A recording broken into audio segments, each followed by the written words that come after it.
As we conclude the Climate Berlin and Security Conference, it is my great pleasure to introduce Oliver Rentschler, Director General for Climate Diplomacy and Geoeconomics at the German Federal Foreign Office, who will provide us with insightful closing remarks. A big applause, please.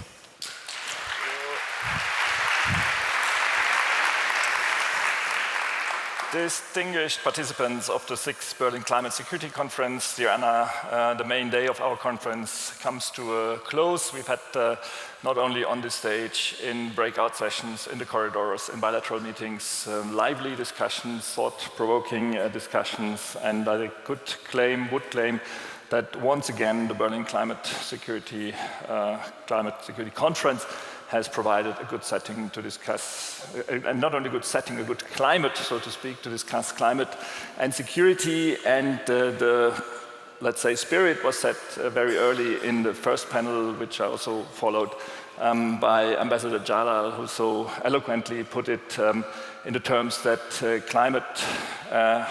climate crisis is our common enemy. We can and we must fight it together.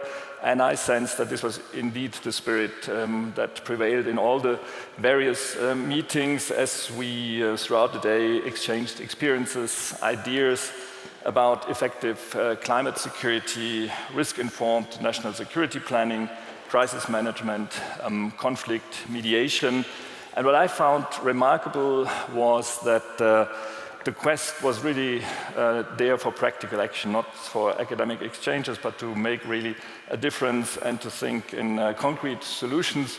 So much so that even our own minister, Annalena Baerbock, this morning did not only deliver a political speech, but at the same time she presented the new Climate Conflict Vulnerability Index as a very practical tool to improve our planning.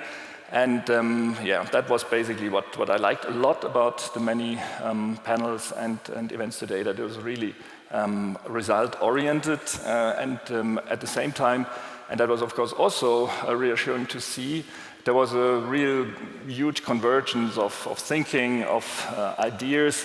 There was also very much positive thinking. I mean, just the latest example, the contribution from Botswana was also a contribution in that respect that we all found remarkable.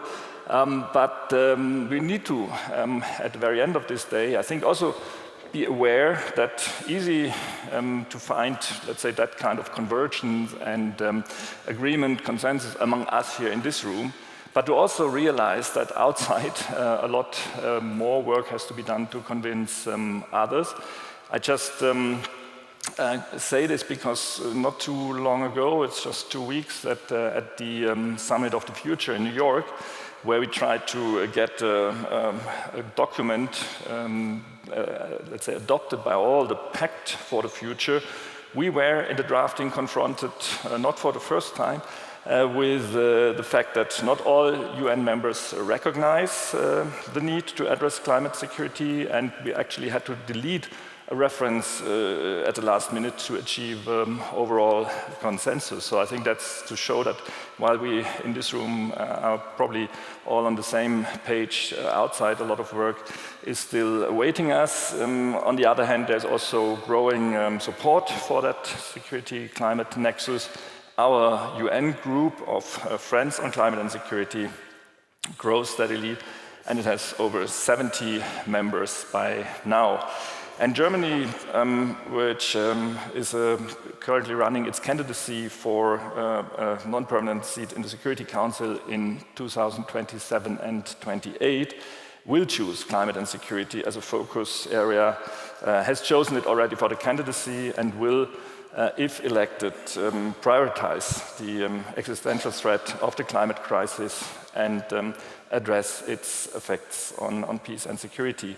But before that, COP29 will now be the next important occasion to convince the skeptics, and that just indicates that today's conference is over, but our work on climate and security has really only just begun.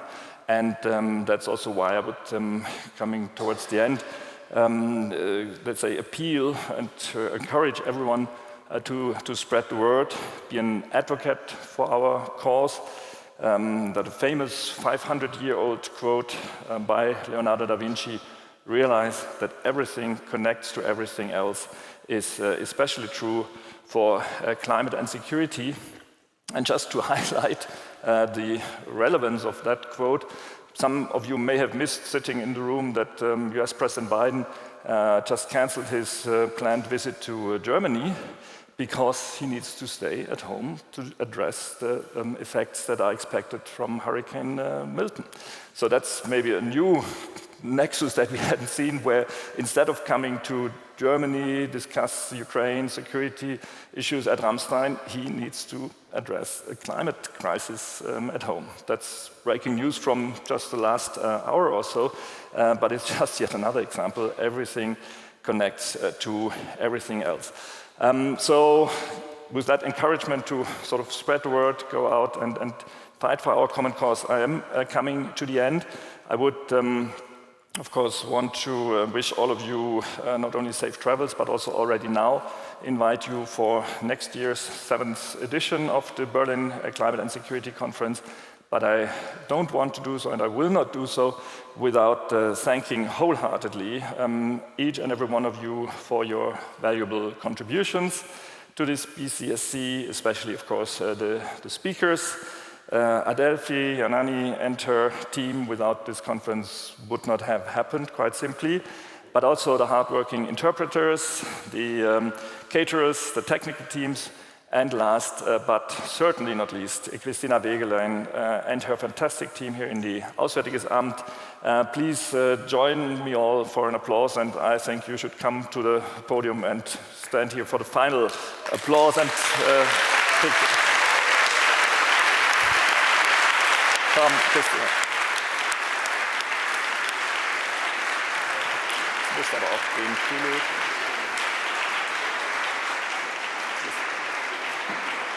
Okay. And the team, yeah? And the team. Come on. Because you can't thank enough, I would like to join Oliver in thanking you, and would like to ask everyone involved in organizing the BCSC to stand up for a big applause. All Adelphi colleagues, the Foreign Office,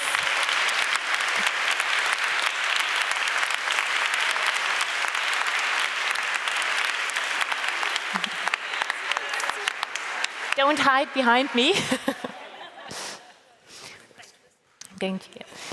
So thank you very much. I would like to thank all panelists, all participants, and of course a big thank you to our live stream viewers for tuning in.